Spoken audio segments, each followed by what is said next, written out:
everyone, I'm Stephanie. And I'm Allison. And this is Nerd of the Week, a randomly generated fandom podcast. Beautiful, kind, and wise generator, would you like to remind everyone what our word for the week is? The word of the week is counsel. Counsel. Thanks, generator.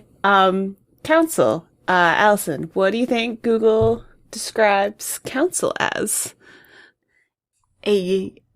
A form of governing body that sets down rules and plans for a community. Okay.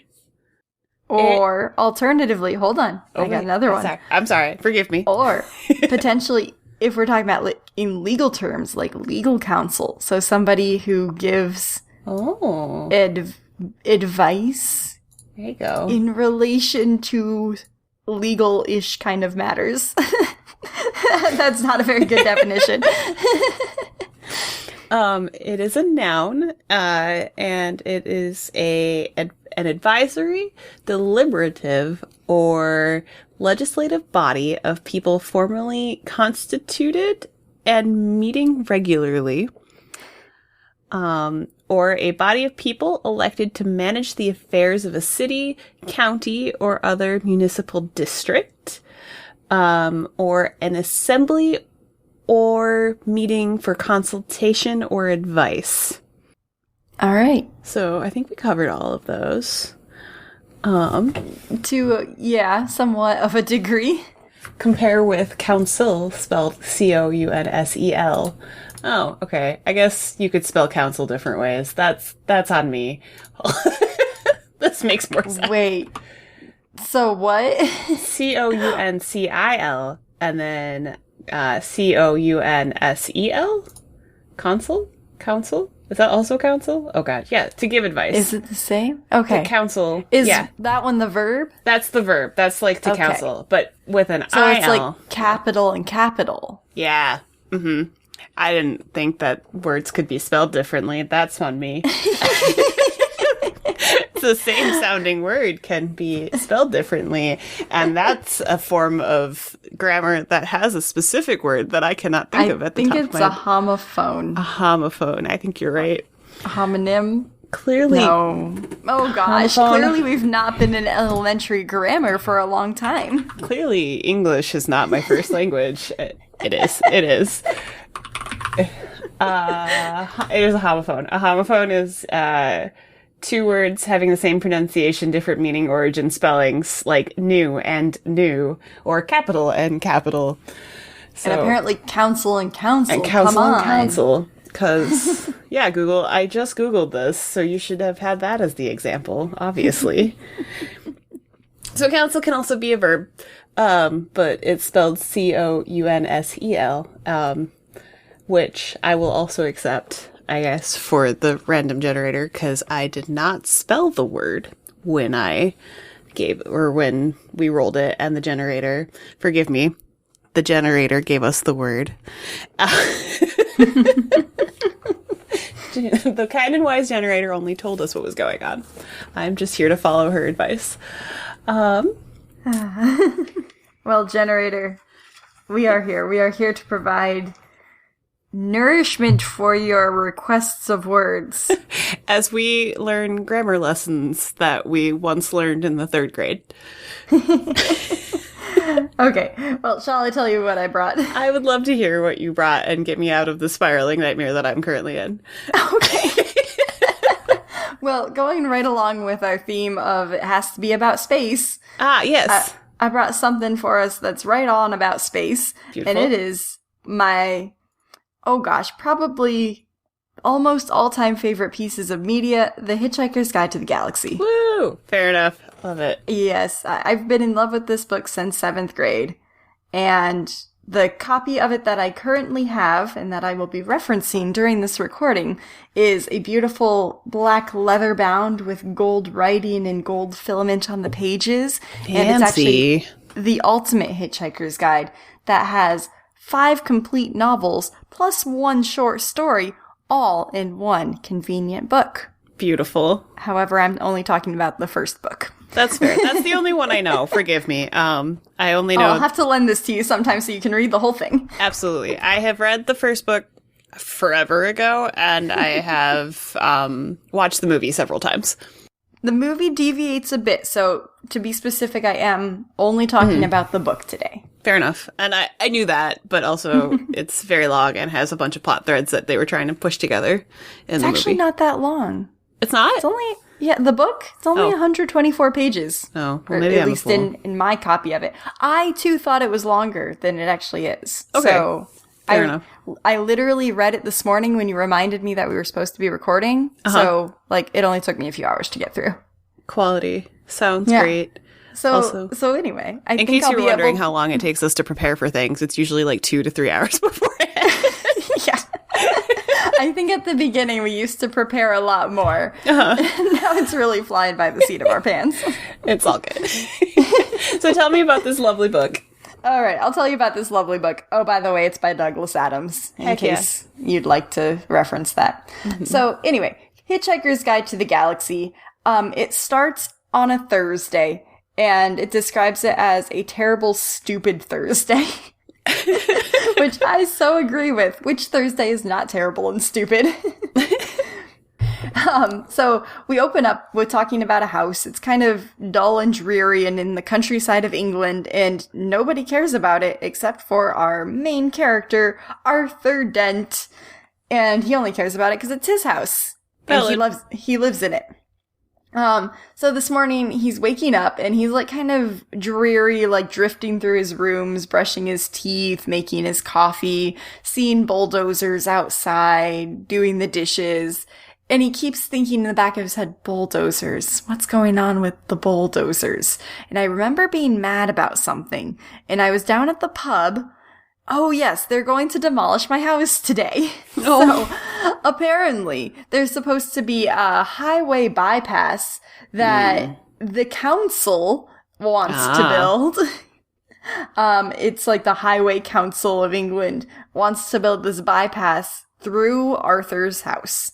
And he's mad about it because this is the first he's heard about it. However, they assure him in their bureaucratic nonsense that the plans have been on display for 6 months and he should have made complaints when he had time to do so.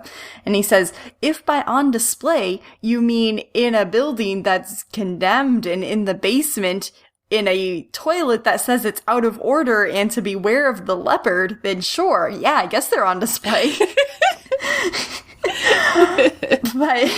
but they're really not. So his solution to all of this is that he is going to protest and lay in the mud in front of the bulldozer in a standoff because he says that he will rust later than the bulldozer will and therefore he will win. I mean, fair. So Good that's thought. his plan. I guess a peaceful protest, if we're looking at it that way. He's trying. It's a very British way to handle it, where we just stand in front of it and go, no, thank you. So the construction team is standing all around. The head of the council, who is Mr. Proser. Proser, yes. So he's kind of a nervous man, it sounds like. And he's like getting all mad at Arthur for standing in the way of this progress. But he's also thinking in the back of his head, somebody here was very incompetent, and he hopes it wasn't him. Which I fully understand. I relate to that on an emotional level. Yeah. As long as it wasn't me who was incompetent, we good. Also, as I was rereading this book today, I feel like in most of the rest of the book, as well as in the movie, they try and paint Arthur Dent as being really stupid and not really understanding what's going on. But in rereading of it today, I feel like he actually does pretty well know what's going on and has overall pretty practical ways of dealing with it. He's not wrong to lay in front of the bulldozer, I guess. Yeah, it's his house. Yeah, he wants it to keep his house. Why is this seen as irrational? So, I don't know, just something I noticed with the characterization of him and how no one takes him seriously. But he's not that bad of a guy, really.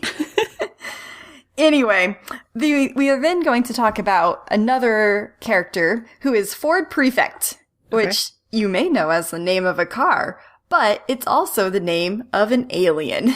Oh, So Ford Prefect is from somewhere in Alpha Centauri, and he's been trapped on Earth for 15 years because he is a freelance writer for the Hitchhiker's Guide to the Galaxy. Roll credits. Exactly. So he was supposed to be doing a 1-week stint on Earth to gain some knowledge about it and rewrite the entry for the Hitchhiker's Guide. But somehow he got trapped there for 15 years. Woof. And he's been trying all this time to flag down any spaceship, but Earth is in an unfashionable part of the galaxy, and so no spaceships ever come by.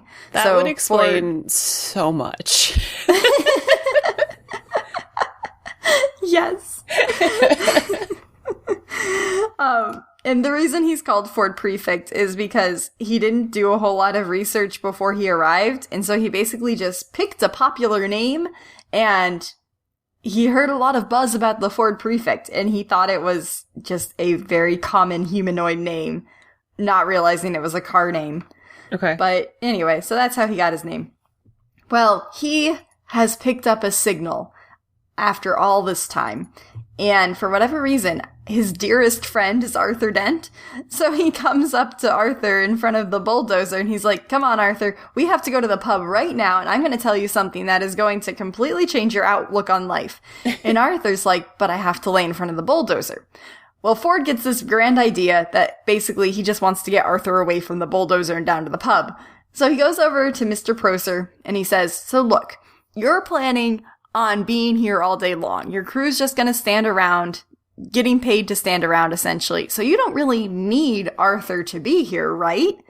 And this is kind of confusing to Prosser, because he's like, I guess not.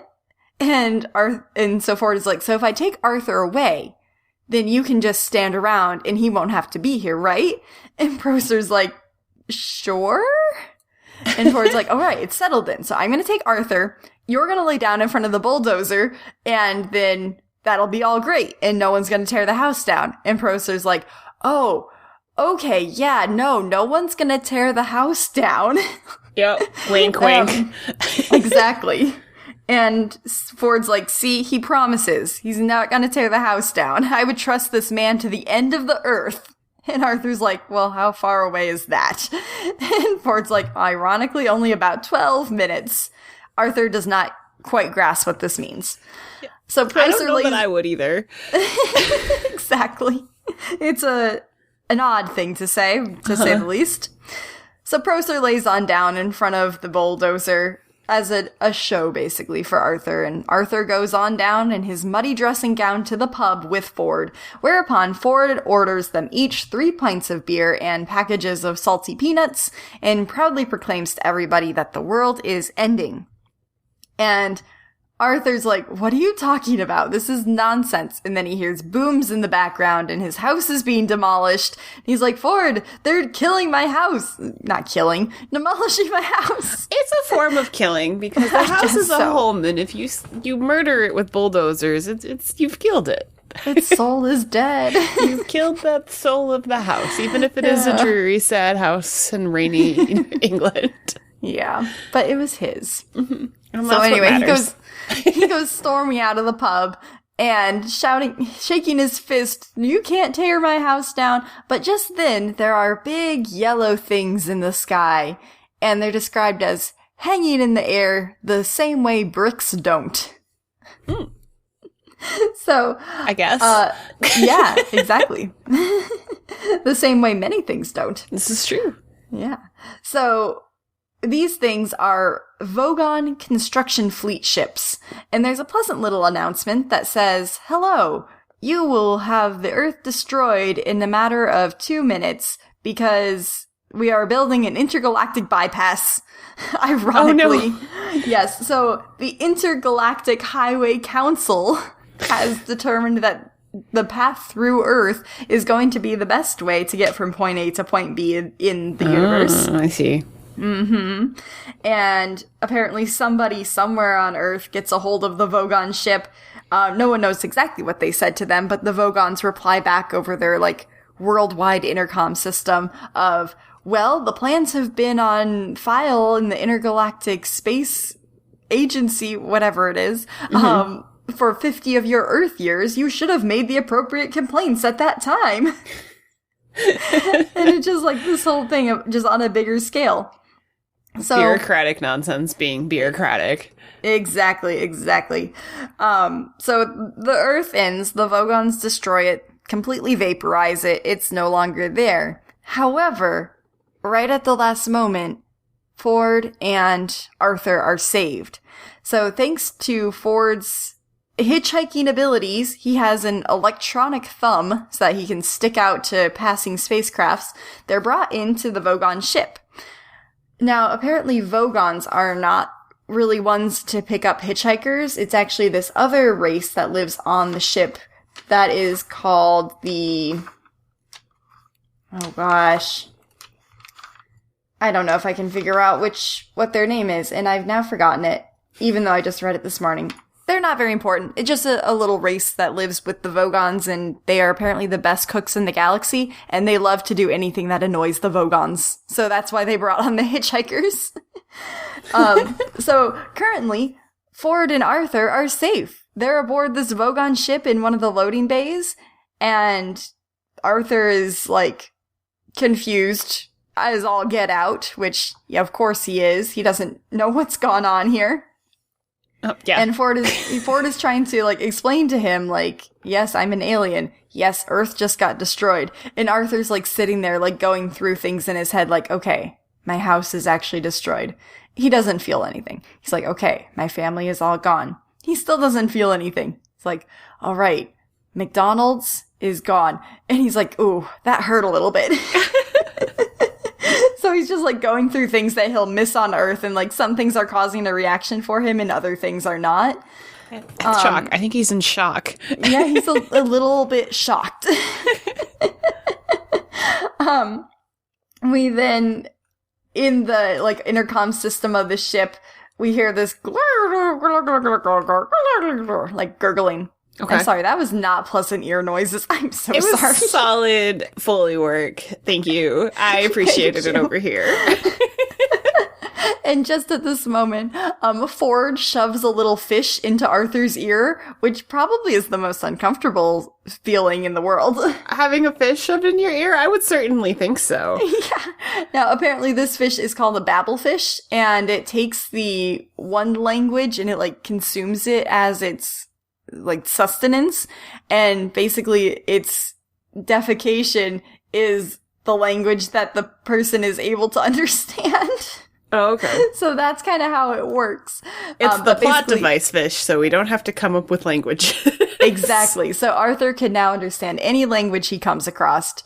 And so he now is, instead of hearing the gurgling, he's able to hear what the Vogon fleet leader is saying.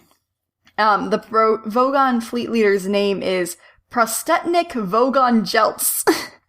And he is of the Galactic Hyperspace Planning Council. That's what it's called.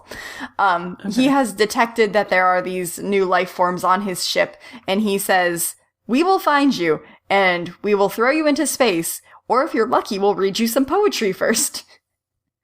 So if you remember a few weeks ago when I brought that quote for us about poetry, I think it was for Bathtub. Yep, it was for Bathtub. Yeah, it was basically comparing other poetry in the galaxy to the Vogon poetry. Mm-hmm. And the Vogon poetry, like, killed people or something because it was so terrible, yes. Right? Oh, yeah. So apparently, Arthur and Ford are found. They are unfortunately brought up to the bridge, and Prostetnik Vogon Jeltz has decided that he is, in fact, going to read them poetry. And it's apparently awful. How it's written in the book, it's basically just, like, nonsense.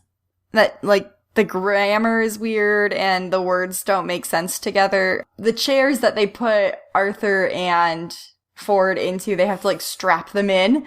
And they're, like, convulsing, and, like, Ford passes out. And then afterwards, the Vogon captain says, so tell me, what did you think of my poetry? And Ford is like, oh my gosh, we're not getting out of this alive. And Arthur, here it is, another stroke of brilliance from Arthur. He's like, actually, I quite liked it. Even though he was, like, obviously on the brink of death. But he, like, kind of keeps going, like, the metaphors were so intrinsically felt and the rhythm was so artfully crafted. Just, like, these ridiculously, like, highbrow sounding sentences. And then Ford, like, understands what he's doing and tries to play along. And Vogon Jeltz is like, even with all that praise, I think you're faking it. I'm going to throw you into space anyway. Oh, he tried. He tried so hard. So they get put into this, like, little airlock. And they're waiting just for the airlock to open. And Arthur's like, what do we do now, Ford? Ford's like, well, I had a plan, but involved us being on the other side of this door. So I don't know what we're gonna do now. And Arthur's like, how long are we gonna survive out there? And Ford's like, in the vacuum of space? Maybe 30 seconds if you get a good breath of oxygen before you go out there. I don't think they would last even that long, though. Space is cold. Space is very cold, though I do think you can survive. I don't think you explode in space like we used to think you could. I think you get real cold, but I do think you can make it about a minute. It's not a good minute, but I may look into this way too often. Anyway, moving on. So, anyway, they apparently get their good breaths of air right before the hatch opens. And then we're gonna cut to another scene before we go on with what's going on with them. Okay. This scene is on a wholly different planet. It's a deserted planet where it's deserted because most of it is water and there's these idyllic islands, but they're just so inconveniently spaced out that you can't really get to them easily. So it is where the galactic, what's it called? Government, I guess, has set up this super secret project called the Heart of Gold. Okay. And basically they're building this ship that's called the Heart of Gold, and it is powered by this thing called the infinite improbability drive. Wow, these words are hard to say. The infinite improbability drive basically works on the principle that if something is so improbable that if it does happen, it's really powerful, or something like that. So basically it uses math to power the ship. Anyway, no one's ever made this ship before. It's super fancy, and it can also exist in every single point in space at one time. So you can, like, travel infinitely far, infinitely quickly. And we see that this is important because there's an opening ceremony for it that is being hosted by the president of the galaxy, Zaphod Beeblebrox. Zaphod is a very cool, suave guy, and there's a little footnote that says, the president of the galaxy has no real power, and in fact, the less suited a candidate is for it, kind of like the better it is, because really it's just to get media attention away from what's actually going on in the government. And they say, in fact, Beeblebrox may have been the most successful president ever because he's already spent 2 of his 10-year term. There we go. I can see you trying to say tenure. Yes. 2 years of his 10-year term. There you go. Got it. Nailed it. In prison for something. I forgot what. So he's just like this random weird celebrity that wanted to run for president and is doing a fine job of messing it up. Which, this book was written in, like, the 70s, but very prophetical. Anyway, so Zaphod, he is going in to welcome the Heart of Gold ship. When he gets out of his little, like, entry boat, the press is all there, and he just waves at them, and he goes, hi. And then he says it again, because he knows it will annoy the press. So he just says hi to them a bunch. You know, valid. That's how you should handle those situations. Yeah. So he's going on over to the ship, and he sees it, and it's like this beautiful ship. It's like all white and shiny, brand new, and he's been apparently rehearsing his line for a long time. He also, like, smiles to his girlfriend in the crowd, whose name is Trillian, and he's like really corny and like getting ready for this big line he's gonna deliver, and Trillian's just like rolling her eyes because she knows what's coming. And he says, "It's so pretty I could steal it." And so he gets in the ship to, like, kind of test it out kind of thing. And Trillian gets in with him. And then he does steal it. Heck yeah. Yeah. So he just infinite improbability drives out of there and appears at a random point in the galaxy. I'm not sure how random it is, but it's not really explained how they got to where they got to. Anyway. It's a 1 in a million chance, as Terry Pratchett would say. More than that. It's more than 1 in a million. It is, like, infinite to the -1 chance that this would all happen. So... Now we're gonna pop on back to Arthur and Ford here out in space. Just as it's, like, almost the time that they would be perishing, they end up in another place. It's not quite clear where they are. Arthur, he's like, this looks like a beach in England, but Ford, doesn't it seem weird that the ocean is staying still and the buildings are the ones that are washing in and out? And Ford's like, yeah, something about that's not right. And then the scene changes and he's like, Arthur's like, Ford, stop it. You're turning into a penguin. I don't like that. Would you stop turning into a penguin, please? It's really upsetting me. And then Arthur apparently has lost all of his limbs, but he's okay with it. It's fine. And then they hear a voice over an intercom that is saying an improbability. It's like 4,500 million to 1 and falling. Or, you know, some outrageous odds. And Arthur's like, who's there? What's going on? What's happening? And the voice comes over the intercom and says, please stay calm. Everything is very improbable right now. And things are getting more and more normal. And finally, the probability is 1 to 1. We have reached normalcy. Oh, good. So apparently Ford and Arthur have been picked up by a ship. They are not sure what ship it is yet. However, we're going to go to the bridge of this ship, and it turns out to be the Heart of Gold with Bebox and Trillian in it right now. Shocked.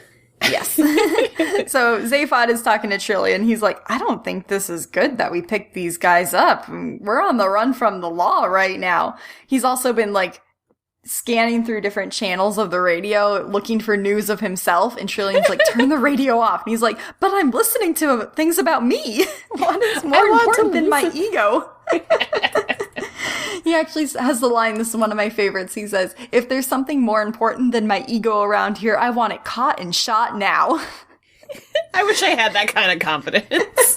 Yeah, Zaphod he's too confident for his own good. Trillian, she's also looking at the coordinates of where they are, and it's like Alpha ZZ plural 9, something weird like that. And she's like, Zaphod, doesn't this strike you as odd about what these coordinates are? And Zaphod's like, no, not really. And Trillian's like, but doesn't this have any significance to you at all? And Zaphod's like, no. Should it? Like, he's kind of confused. And Trillian in the back of her head is thinking, everyone says that he's a genius, but some people say that he's just stupid, but acting like that because he is a genius. But is he actually just stupid? I'm not sure. It's probably that one, honey. Yeah. Anyway, the reason it's significant is it's because where he had picked up Trillian a few months earlier. So apparently, Trillian and Zaphod met at a party, which we will talk about that party in a moment. Okay. But first, we're going to go back to Arthur and Ford. Okay. They have been sent for. Zaphod and Trillian have sent Marvin the robot, and he has a human-like personality, except his personality is someone with, like, clinical depression. Yes, I love Marvin. He's, like, everything is so sad, and he has this, like, infinitely big brain, and all he's asked to do is go fetch the people to bring to the bridge. Oh. And he's so sad. He's like, I have these diodes in my left side that hurt all the time, but no one's bothered to fix them because no one listens to me. He's so sad, and I love him so much. And I know we're not talking about the movie, but he's voiced by Alan Rickman, and he's my favorite. I didn't know he was voiced by Alan Rickman. I love him so much. Okay. Oh my gosh. And also in the rest of the books, like, Marvin's actual story arc throughout the entire books is amazing, and I wish that I had time to have read all of this and talk about all of it, but unfortunately I did not. But it's great. He literally travels. He has outlived his expected robot life expectancy by like billions and billions of years by the end of the books. Oh my gosh. And simply through like time travel shenanigans. But that is for other books. So anyway, he goes in and meets Ford and Arthur and brings them on back. Every time they go through a door, the doors have like the absolute opposite personality as Marvin. They're like, "It is my pleasure to open for you." And Marvin's like, "This is terrible. Don't even get me started on life."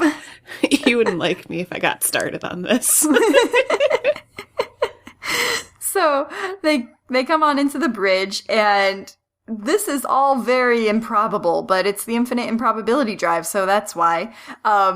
Ford apparently knows Zaphod, and it's because they're long-lost cousins, and they literally grew up together.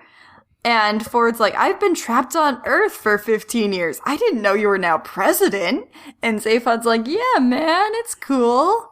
And then Ford is introduced to Trillian, and Zaphod's like, "This is my new girl. Yeah.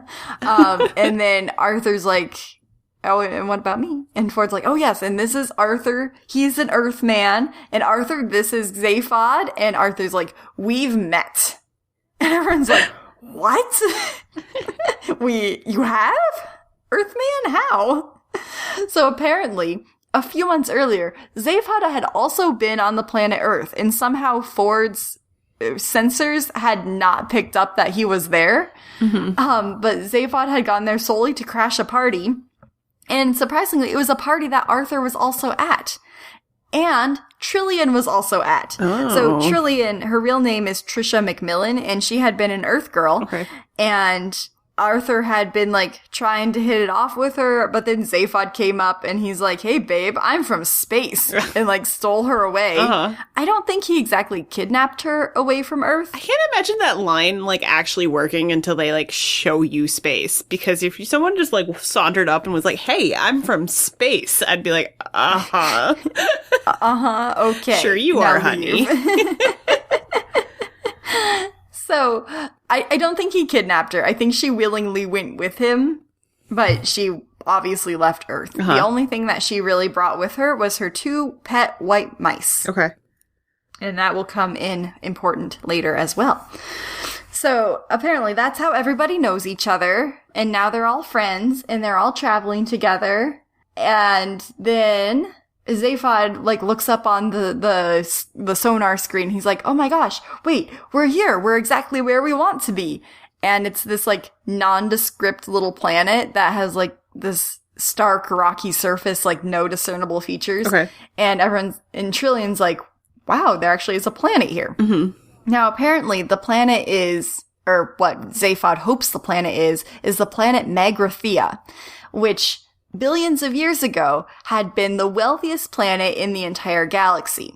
However, it caused an economic crash because it was catering to the super rich who wanted to build custom planets for themselves. But then when the economy crashed, they couldn't support themselves. So they basically, what everyone thought is they all died out. And anyway, Magrathea is now kind of, billions of years old. Everyone thought it was just like a fairy tale, and no one really believed it was true. But Zaphod, in all of his infinite wisdom, had found it. Or what he thought was it. He's like, "We gotta go down to the surface. We gotta go find all the riches." And Trillian's like, "I don't know, Zaphod, this doesn't sound good." And just then, their ship is actually contacted by a voice recording, basically a voicemail, from the planet of Magrathea. And it says, "We are sorry, we're all out of commission right now, but as soon as things turn around for the economy, we'll open back up, and we promise to let our paying customers know right away when they can afford the most expensive planets in the galaxy again." And then it's like, basically, "Go away now. Goodbye." Zaphod's like, "That's just an ancient recording. We gotta keep going." So they keep going on down, and then the recording comes back, and it's like, we appreciate your persistence, but we are really not here and not accepting customers. And like each time the recording comes back, it gets like more and more angry sounding. And the very last one is like, we will now offer the very most special service for our most special customers, which is nuclear missiles or something like that. Some sort of missiles. Some sort of explosive. Yes.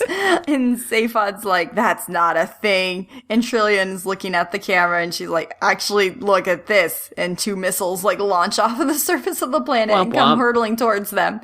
And everyone's like going crazy. And the ship's like, I can't steer away from these missiles. My auto controls won't let me.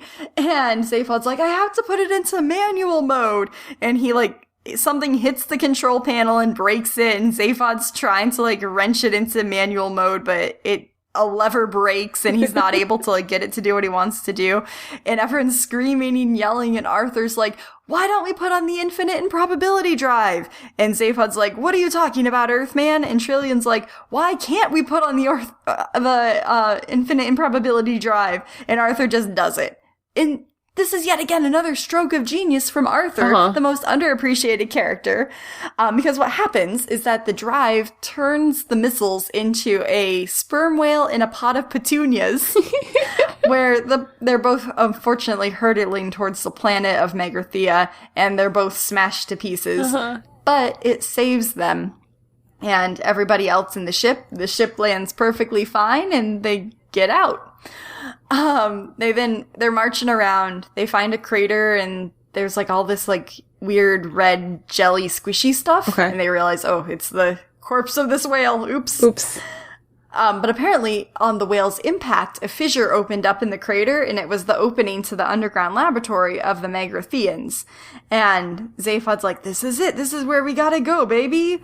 And so he's taking Ford and Trillion in there. He's like, oh, but hey, Earthman, how about you and Marvin stay here and guard the place just in case?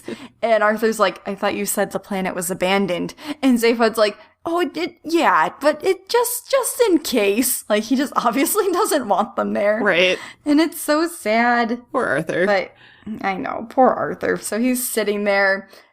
He tries to talk to Marvin, but they're both, like, kind of depressed, and Marvin just turns himself off. Oh. So Arthur's now literally alone on this planet. Marvin. So they're the trio of Ford, Trillion, and Zaphod are going on down this tunnel, and then suddenly there's like this noxious fume and they're knocked unconscious. It's getting late, and Arthur's admiring the sunset. They apparently have 2 suns, and Arthur's like, wow, this is amazing, this is beautiful. And then over the horizon, he sees a figure. And it's this old man in this gray cape. And Arthur, like, goes on up to him. He's like, who are you? And the man's like, my name is not important. However, you need to come with me right now, because we have visitors on the planet and they want to see you. And Arthur's, like, dumbfounded by this. He's like, what? How? We're the only visitors on this planet. And the guy is like, that is... okay, just come with me. And Arthur's like, really, what's your name? And he's like, my name is Slarty Bartfast. Which is just a silly, silly name. And Arthur's like, what? He's like, I told you, my name is not important. Don't worry about it. Yeah. So they go spinning on down through this tunnel in this like super speed ship that Slarty Bartfast uses to get around the planet. And they go into the workroom of the Megartheans. And he's like, we've recently just opened up because of a special commission. And he says, look, look at that planet. And they're like in this infinitely large room. And there's this new baby planet that's being made. And it looks exactly like Earth. And Slarty Bartfast then takes Arthur into this little theater, and he's like showing him the history of like basically Earth and like what's going on here. So apparently in the beginning, not quite the beginning, but a long, long time ago, in a different dimension, there were these hyper-intelligent beings who wanted to know what is the answer to life, the universe, and everything. So they made this huge supercomputer called Deep Thought. And Deep Thought says, yeah, I can tell you what the answer is. But I'm not the smartest computer in the galaxy, even though that's what you designed me as. I'm only the second smartest. And the scientists, they're like, oh no, how can this be? And Deep Thought's like, the other one hasn't been made yet. You'll make me design it, but I can't even comprehend how infinitely better it's going to be than I am. So anyway, billions of years go by until finally Deep Thought spits out the answer, and it's like this sacred celebration day, and all of the ancestors of the original scientists are there to hear the answer. And it says the answer to life, the universe, and everything is 42. And everyone's like, what? That doesn't make sense. And the computer's like, well, yeah, it doesn't make sense. You don't actually know what the question is that you're asking. And they're like, oh, okay, so how do we know that? And Deep Thought's like, well, I have to design you another computer. Apparently the computer that's designed is the Earth and everything on the Earth. It's all a computer to figure out what the question is for the answer. And then these hyper-intelligent extra-dimensional beings come down to Earth to, like, interact with it in the form of little white lab rats and mice. So they are the most intelligent beings on the planet. Oh, okay. But then it was destroyed 5 minutes before the simulation was going to be up, and they would have known the question. Rude. So they had to go back to Megrathea and ask them to rebuild Earth so that they could run the simulation again. Sigh. Slay sigh. However, this is where Arthur comes in. He's taken in to have tea with the superdimensional beings, which are the little white mice. And luckily, Trillian had taken them off of Earth with her. Just these two, unfortunately, not all of them. But good enough. And also, Trillian and Ford and Zaphod have been woken up and brought into this little room for tea as well. And the mice say, we think that we can just scan your brain and we'll be able to find the answer since you were there up until the very end. And Arthur's like, yeah, okay, you can read my brain. And they bring a saw over and, like, they're about to start sawing his head open. He's like, wait, no. Oh, hold and up. Ford's like, I thought you said that you could read his brain. And they're like, well, we have to take it out of his head first. We have to prepare it. We have to dice it into small pieces. And they're like, no, this is not okay. And so everyone tries to, like, storm out the door. But then there's a bunch of other Megratheans out there trying to harvest the brain from Arthur. Luckily, they're able to, like, push through all of these people. The way that this happens, hold on, it's not the Megratheans who are out there. It's these other, like, intergalactic police people. Okay. The way that they're able to get through them is that they're actually methane-breathing creatures, and they had been in special methane suits. But unfortunately, they, like, fall over dead just real suddenly, as though their suits had stopped working. And they're like, that's a little strange. But anyway, we're gonna go back to our ship now. So they go back out there, and there's this, like, intergalactic police ship parked next to the Heart of Gold. Okay. And it looks also very dead, like as dead as a ship can look. And they're like, Marvin, what happened to this ship? And he says, oh, I plugged myself into the external computer port and it committed suicide because it was too depressed. Oh, Marvin. And so when the ship died, also the suits that the people were wearing died, and so they died too. But that lets our quartet of people get away on the Heart of Gold. So anyway, hooray. We don't know what the question is.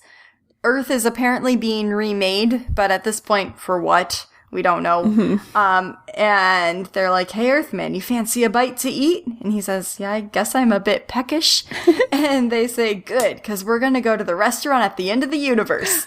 And that's the next book. Oh, yay! Man. All right. So that's our book. It's wonderful. I got a few little questionroonies for you. Okie pokey. The first one is, what sort of sustenance does Arthur attempt to drink while on the ship? Is it tea, coffee, water, or a slushie? Tea? 'Cause he's British? Yes. So there's this little machine, I think they call it like the Neutromatic or something. Okay. And it like is supposed to intricately analyze your taste buds and run like test circuits into your neurons to see what you're willing to accept as beverage. Okay. And no one knows quite why it does this, because regardless of what it analyzes, it spits out a cup of something that is not entirely completely unlike tea. Oh, well, very close, I guess. No, not at all. Though. Not at all. But it always reminds me of Star Trek, where who is it, Captain Picard? Mm-hmm. He wants his, is it Earl Grey tea that he has? Yeah. So anyway, that's what Arthur tried to get. And then the other thing is, what is something that you should always have with you in space? A towel. Yes, good job, yay! Keep calm and carry a towel. Always know where your towel is. Mm-hmm. And I guess, actually, since you got that one so quick, I have a bonus question for you. All right, I'm ready. What is printed in big friendly letters on the front of the Hitchhiker's Guide to the Galaxy? Okay. Oh, do you not know? I do not know. Oh, okay. I'm just going to tell you because I don't have any answers drawn up. It's don't panic. Oh, it is don't panic. Okay. Yeah. Don't panic and carry a towel. Got it. All right. Yes. I have a ring that I had engraved with don't panic because I love it so much and it makes me feel better. So anyway, that's Hitchhiker's Guide. I'm done now. Hooray. I love it. It's so fun and very silly. And I will definitely lend you this book so you can read all the rest of the books if you ever have time. I would love to. I will add it to the shelf of books I'm supposed to read. And movies you're supposed to watch and shows you're supposed to catch up on. All of the beautiful media that I want to know more about. I have told myself I'm not allowed to purchase any more books until I've actually finished a couple of them though. So hopefully I can work my way through that. Hasn't worked because I still have purchased books, but at least the attempt is there. At least you're thinking about it. I am trying, and that's what's important. I have a quote for you. Please tell it to me. All right. I recognize the council has made a decision, but given that it's a stupid-ass decision, I have elected to ignore it. Oh boy, that's good. I don't think I know where it's from, but I like it. If you know where the quote is from, feel free to send us a message on Facebook or Twitter at Nerd of the Week or hashtag Nerd of the Week or NOTWP. And then you can catch us on TikTok at Vampire Sheep. Sheep is spelled with 3s. And Instagram if we ever do anything, and YouTube as well. Yay! All right, so I am not talking about space this time, but I am talking about... What? I know, shocker. At least one of us talked about space, though. Okay. I am talking about something... It's campy, it's terrible, I love it anyway. It is Underworld. It is a... I don't think I know what this is. Okay. It is a terrible 2003 action horror movie. It is definitely in the line of B-horror, not sure what it wants to be, vampire, werewolf genre time frame. And it definitely takes inspiration from whatever movie was popular at the time. The third one's trying to be Lord of the Rings. The first one's trying to be The Matrix. All of the stylized around it just feels like it's trying to be a different movie. But it's got vampires and werewolves, and I was super into it at the time, and I was not a Twilight kid. I was like, but vampires should be cool. And so I was more the more classic Bram Stoker vampire definition than the sparkle in the sunlight definition. Yeah, as everyone should be. As everyone should be. So Underworld was a movie in 2003. It's about the secret history of two immortal species, the vampires and a type of werewolf known as the lichens, which implies that there's other types of werewolves, but we never interact with it at all. They just I think they were trying to build a world and a lore, and they thought they were going to be more popular than they were. But the first and second movie, so Underworld and then Underworld Evolution, were actually originally supposed to be one movie, but the director and creators, Len Wiseman, Kevin Gravoy, I don't know how to say his last name, and then Danny McBride, they had too much going on. So, and there's just too much that they recorded, so it ended up being 2 movies. So it was Underworld, Evolution, and then I think there's a bunch of them. There's Underworld, Rise of the Lycans, Awakening, Blood Wars, and then there's a bunch of like, either canceled projects, because they was gonna do, like, came out right at the same time as Resident Evil, and that franchise, all of the amazing movies that I'll one day talk about. And then there was a Endless War animation that they were gonna do. There is a video game. It is terrible. And they had planned to do like a Blade crossover and a Frankenstein thing, and they were trying to make it a cult classic, which it kind of is now, but at the time it was not well received. Can you really like go in trying to make something a cult classic? I think you can if you know what you're doing, but for the most part, what you should do is just make something you want to make and that you pour your love into, and then you get things like Leprechaun, which is a terrible horror movie, but it is a cult classic. So the Underworld starts with a like Batman-esque scene where there's a woman perched on the ledge of a building and it's raining, and she's got like this way too tight latex outfit on as she's like overlooking the street as she's hunting what we now presume to be something else. We don't really know she's a vampire just yet, but this is Celine. She's the main character, and she is a death dealer, which is a specific type of vampire who has devoted themselves to the extinction of the Lycan species. They're basically the like warrior guards of all of the other vampires, and the first incarnation of the Death Dealer was an army of Hungarian vampires with the warlord named Victor, after he was made a vampire by the progenitor of all vampires, Marcus Corvinus, which always spelled... They pronounce it Corvinus, but it's spelled Corvinus, probably like Corvid or Corvin.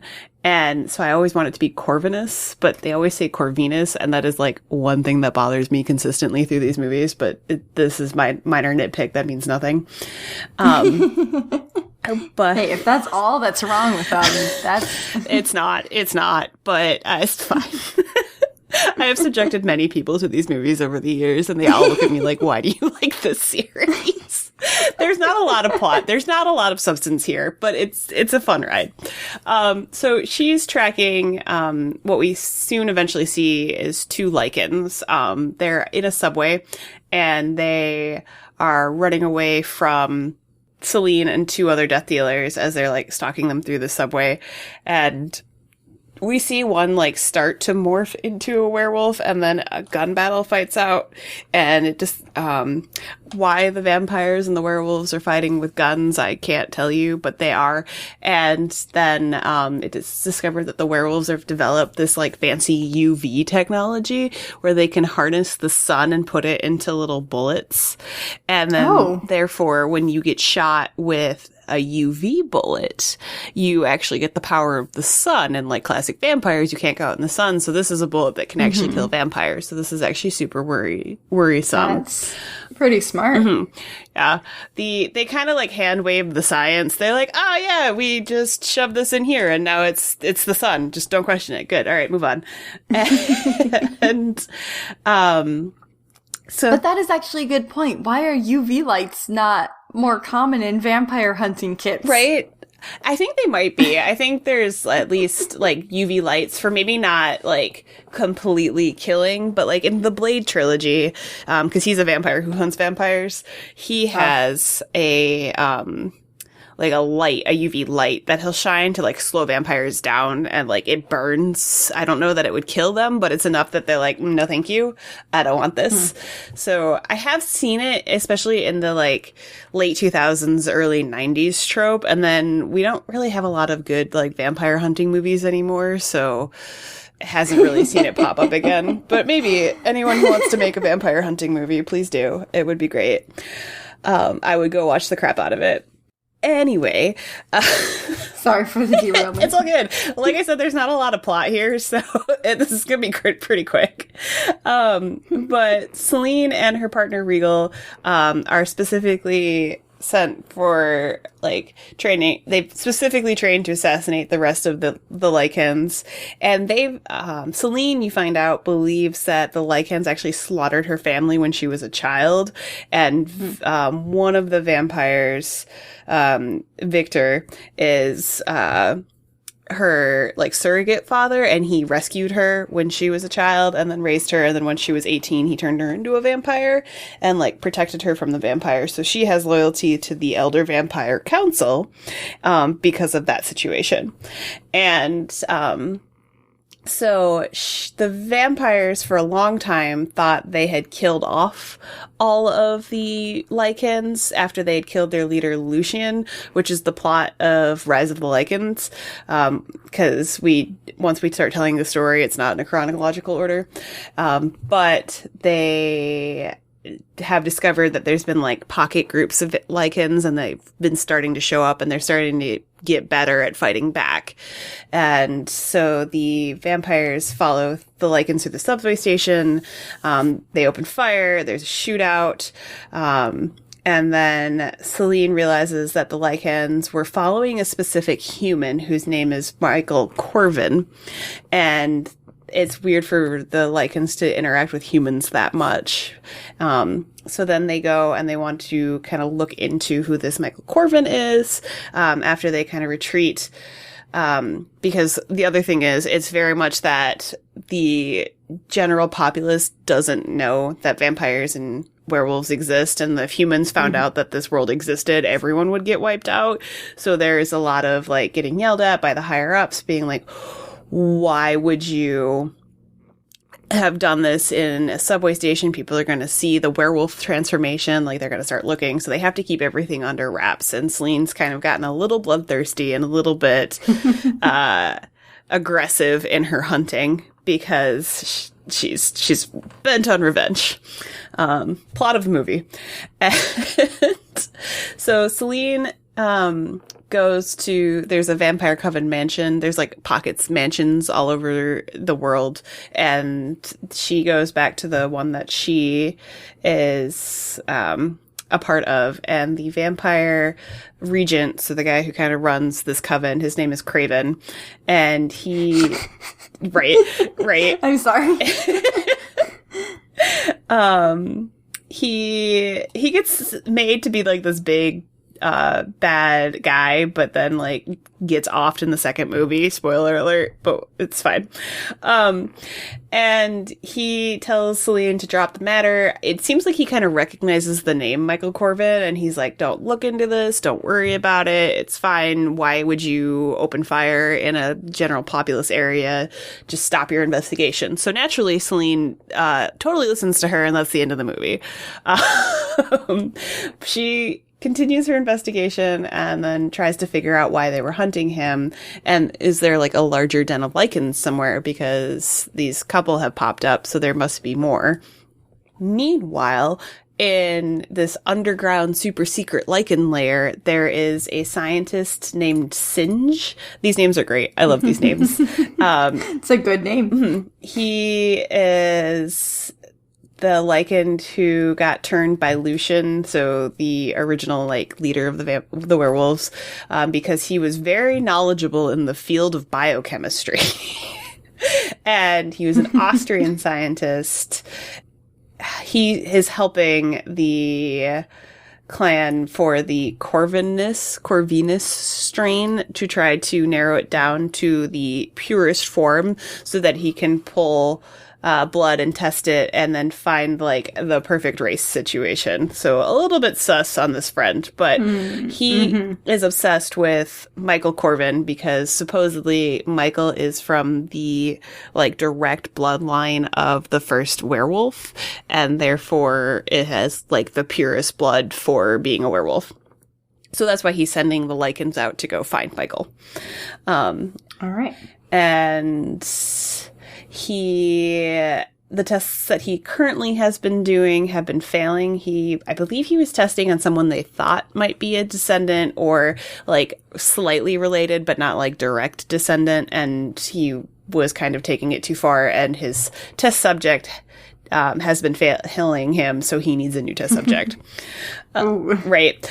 And then after we see this scene, Celine is being seen kind of stalking Michael, and Michael gets to his apartment. Michael is, until this movie starts, is like an unassuming med student just trying to get by being forced to work the crap. I think he's like on his emergency rotation, and he's working like the crapped overnight shifts that you get. And you just feel real bad for him, because all of a sudden a bunch of vampires and werewolves attack this man, and he was just trying to pass his board exam. Like...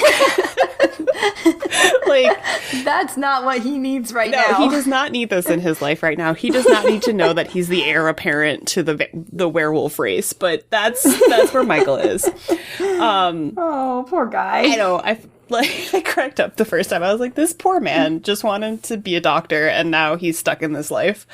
Gosh. So Celine breaks into Michael's apartment and starts talking to him, and he like trying to explain everything and just trying to figure out what's going on, and then they are attacked by lichens, including Lucian, who is played by Michael Sheen, and he is kind of been... He's supposed to be a vampire, but we kind of get snippets of him working with the lichens. So he's a undercover agent, possibly working for Singe, unclear yet. But he attacks and then ends up biting Michael on the shoulder. Wow. Oh my God. He bites Michael on the shoulder. That was really hard to say. You got this. And so they fight. There's this scene in the in the apartment that the movie's known for, where Celine has automatic pistols, supposedly. So like they just constantly fire, and it's very much movie magic / insanity nonsense, where she just never runs out of bullets unless it's pertinent to the plot.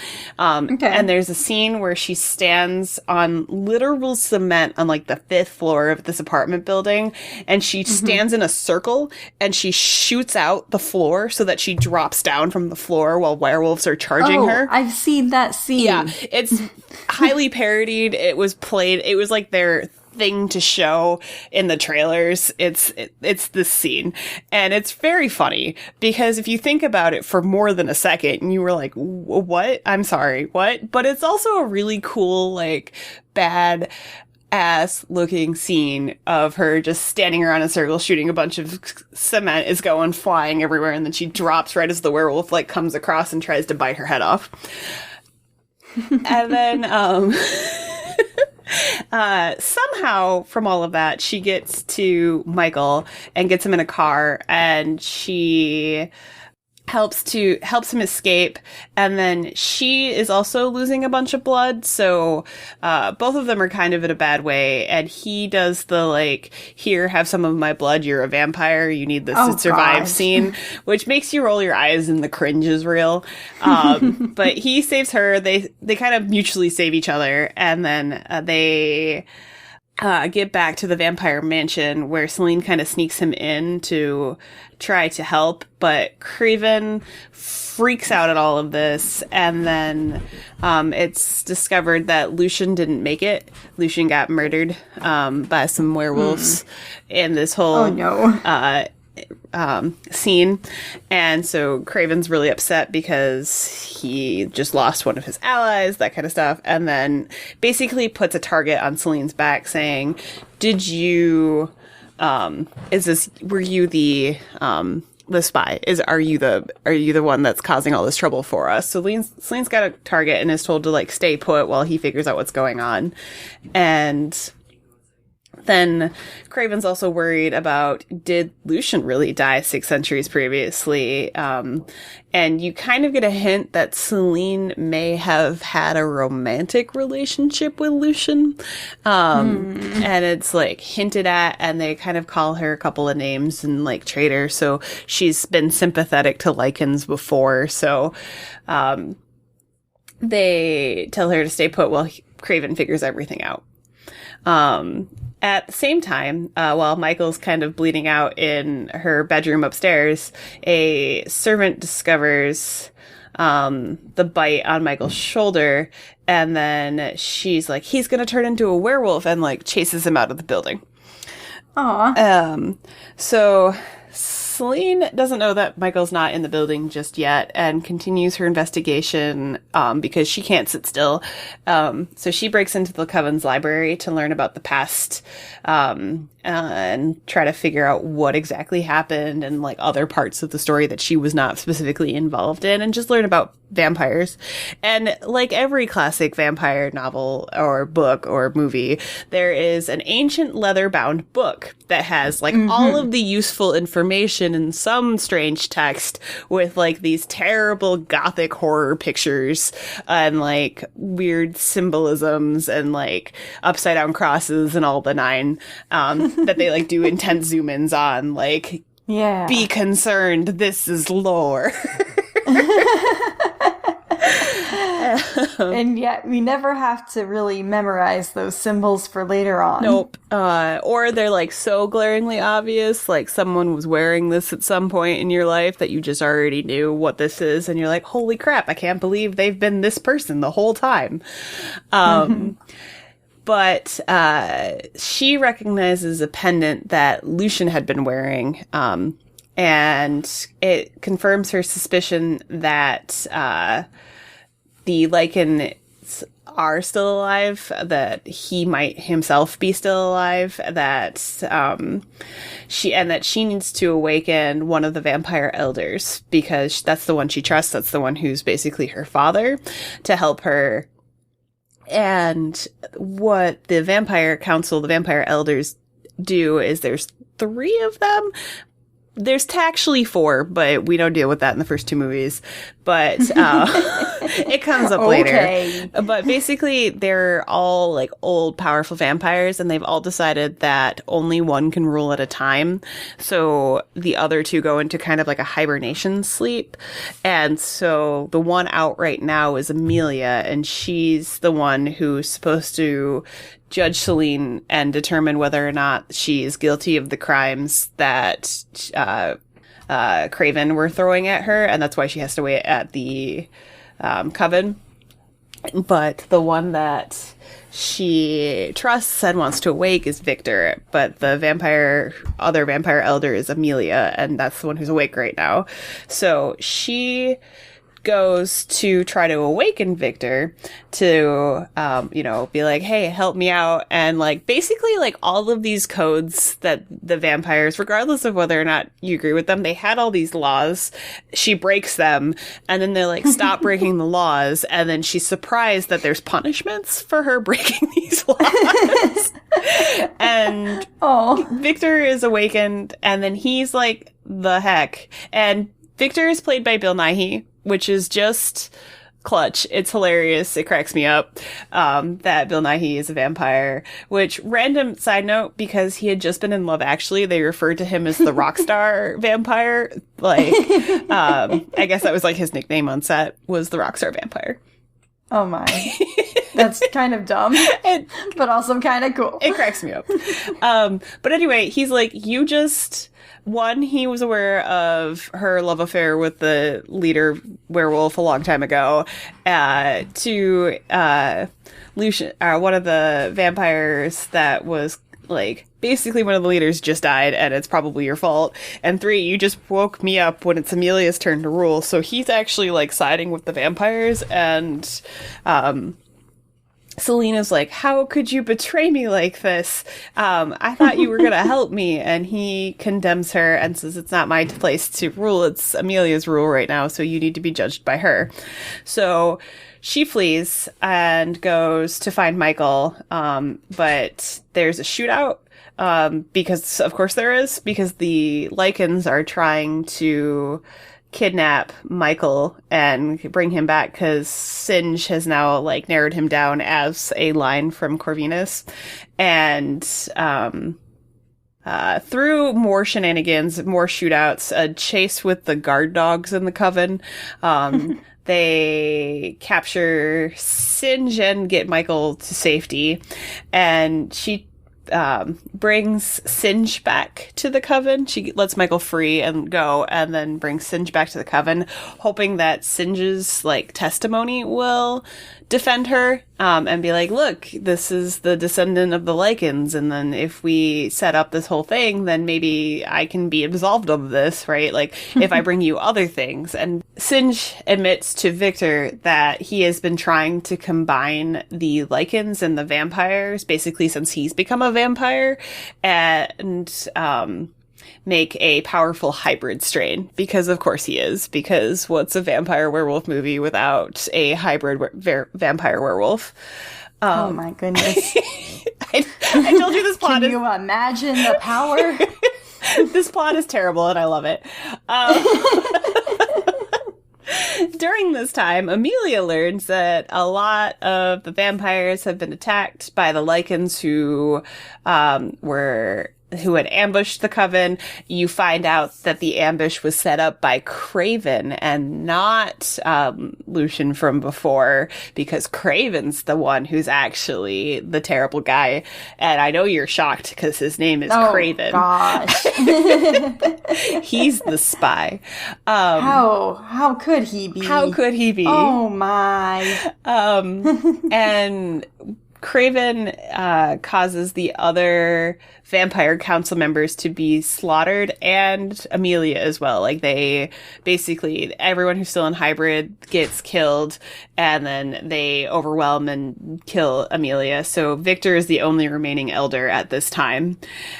So you find all of this out, and then Victor kills Singe and then goes off to find Craven, telling Celine that she has to go find Michael because if he's truly the line of Corvin, then he is the most likely to become a hybrid, and that's like the highest danger to the vampires is a hybrid, because like they can handle the Lycans, but a vampire Lycan hybrid, and it's no bueno. They're not going to make it. Mm-hmm. So, meanwhile, Michael gets captured again because he was a med student and now is in this war. And so he is in the Lycan lair, where he learns that through like memory sharing, like Vulcan mind meld memory sharing, and vampires can like bite you and then all of your memories get transferred through your blood into your brains. And because he's a hybrid, it works. I don't question it super hard. But he learns that Victor killed Lucian, the old werewolf's bride, Sonia, to stop the mingling of the bloodlines, which then caused the war between the werewolves and the vampires. Okay. Right. Which is explained in Rise of the Lycans much better than them just trying to throw this at you, but this was the first movie, so it's fine.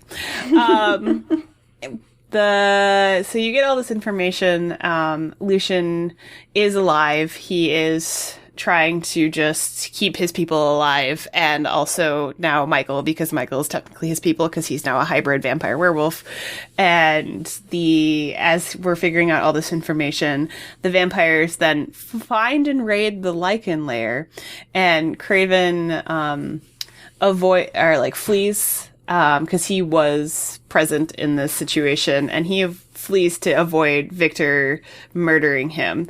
But before he does, he shoots Lucian in the back with a silver nitrate bullet, leaving Lucian to die. Oh. Rip. Celine gets there with the death dealers, but she abandons the group to go find Michael. And then she's hoping to get away from Victor and the whole thing before he can be killed, so she can kind of figure out what to do next. But Michael is shot by Craven, and you discover that Craven is jealous of Michael because Craven wanted to marry Celine, but Celine wasn't interested in him, because that also needed to happen. And that was an extra plot point that we needed to bring up in this movie. And had to. And so then Michael and Celine had been flirting through most of the movie, but they weren't clearly a love interest at this point. They do eventually become lovers and a love interest towards the end of the second movie and so on, but it hadn't been that much established on this one. We were still just kind of figuring out the lore in the movie. So Michael is shot by Craven, and Celine then returns the favor of giving him some of her blood, and that solidifies his lichen vampire strain, so then he truly becomes the hybrid that everyone was afraid of him becoming. And then Craven, before he disappears, informs Celine that Victor was the one that set up the ambush to kill her family, to create her a false loyalty to him so that he could make another death dealer. So, surprising no one, Victor continues to be the worst. And the lichens weren't the ones that murdered his family, but it was in fact Victor. And Victor's daughter, Sonia, was actually Lucian's lover, and he killed his own daughter, which caused a whole mess of nonsense in the war that they are currently in. So Celine's learned all of these plot twists toward the end of this movie, but they fight. Victor shows up to fight Michael, but it's too late. He is shifted into his full lichen vampire hybrid form, which for the 2003 time frame, the animation wasn't too terrible. Now it's straight up body horror watching it. You're like, oh, this didn't age well. Oh no. Michael gets away, and Celine fights Victor and then slices him in half with a sword. It's actually a really cool scene with them fighting. It's a actually well choreographed fight scene where Celine ends with the Victor and kills Victor, and then they leave the lair together, intending to run away from the remaining death dealers, and that's the end of the first movie. And the last end credit scene situation is the body of Singe's blood has been sleeping through a trap door into the sarcophagus of the remaining fourth elder that we'll bring up now. Oh no. And it's Marcus Corvinus, the original vampire, and it ends with his eyes opening, and then you're like, oh no, he's gonna be the bad guy of the second movie, and he is. Oh no. Who would have thought? Who would have thought? And that is the horribly convoluted, terrible plot of Underworld, the first movie, and I love it, and it's stupid. It sounds like something that I probably would be okay with. It's fun I don't to watch. like horror so much, but that might be okay. There's not a lot of gore, and it's definitely early 2000s gore, where it's what they do have is exaggerated or really campy. And the plot, when you sit down and think about it, is terrible, but it's a fun ride to watch. Going through it, you actually get emotionally invested into it. I did just subject a friend to watching this a couple months ago, and he, at the beginning of the movie, hated it. By the end of the movie, it's kind of like watching a soap opera, where he was like, what? No, that can't be right. So you do get invested in it if you just suspend your disbelief and accept this is the movie. Okay. I'm pretty good at doing that. I could probably make it through. Yeah. It's very, very silly. Nice. So I have two questions for you. Okay. The first is, there's a scene where the attack dogs chase Michael and Celine through the mansion. What during shooting did the dogs do that made it difficult to film this scene? Oh, no. They kept barking at the actors.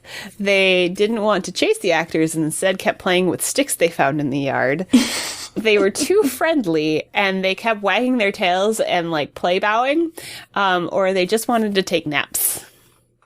Oh, I think it's the play bowing and wagging their tails. Yeah. It seems like something a pupper would do. The dogs they had were like labs that they had to like shroud in darkness, and they could only film like very short sequences because the dogs just wanted to play. And Oh, no. they weren't vicious. They had to splice over angry barking because the dogs barking was just too happy, and they were just like the friendliest boys. That sounds about right for a dog. Oh, goodness. Second question. According to the creators of this film franchise, what Shakespearean play is this movie based off of? Oh, boy. Hamlet, The Taming of the Shrew, Much Ado About Nothing, or Romeo and Juliet? Oh, goodness. Is it Much Ado About Nothing? It is Romeo and Juliet, because What? it is the vampire and the werewolf love story. Okay. It's a loose interpretation, but Yeah. everywhere I read, like, they pointedly say the creators said that this is based off of Romeo and Juliet, so they must have said that a lot in the promotional material, and then you watch it and you're like, I guess? Question mark? Maybe like the first part where it's the families are definitely against each other, but like, Yeah. whatever. I don't care. Don't analyze it too much. It's not worth it.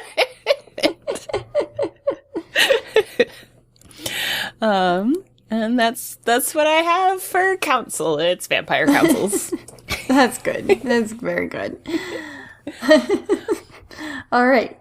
I think I need your quote again, but I still don't think I know where it's from. Okay. I recognize the council has made a decision, but given that it's a stupid-ass decision, I have elected to ignore it. I'm going to give you a hint. It is from a Marvel movie. Oh, no. You know I've only seen Wonder Woman. Which Allison does know that's not Marvel. It's a joke that we have.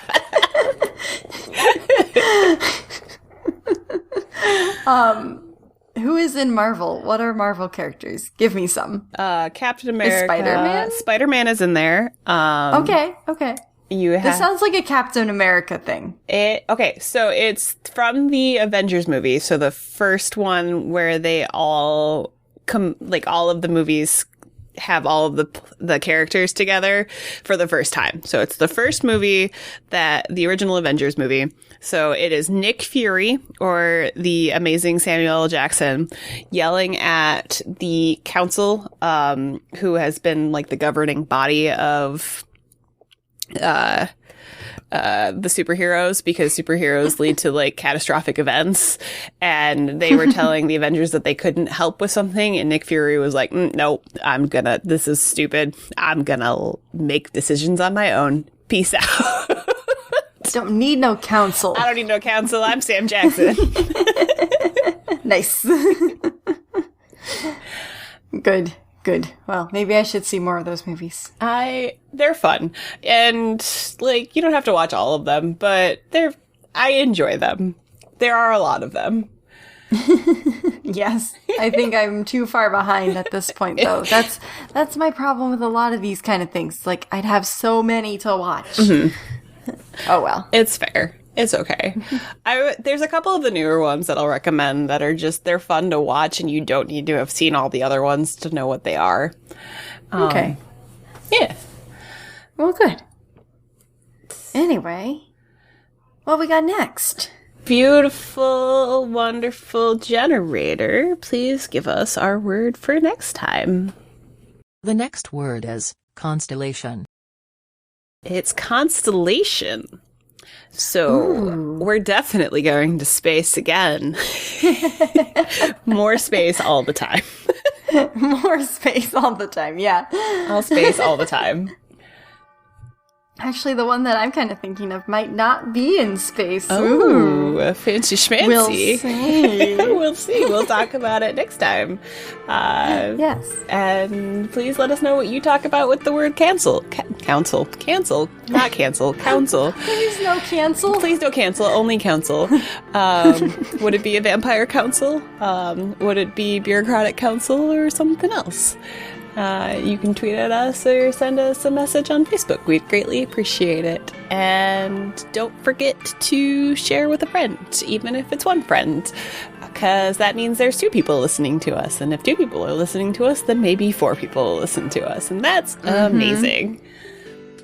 And it's not a pyramid scheme. It's absolutely not a pyramid scheme. I think I've said all the things I'm supposed to say, so with that, I've been Stephanie. And I've been Allison. And this is not a pyramid scheme. Goodbye. It's Nerd of the Week. It's Nerd of the Week. Goodbye.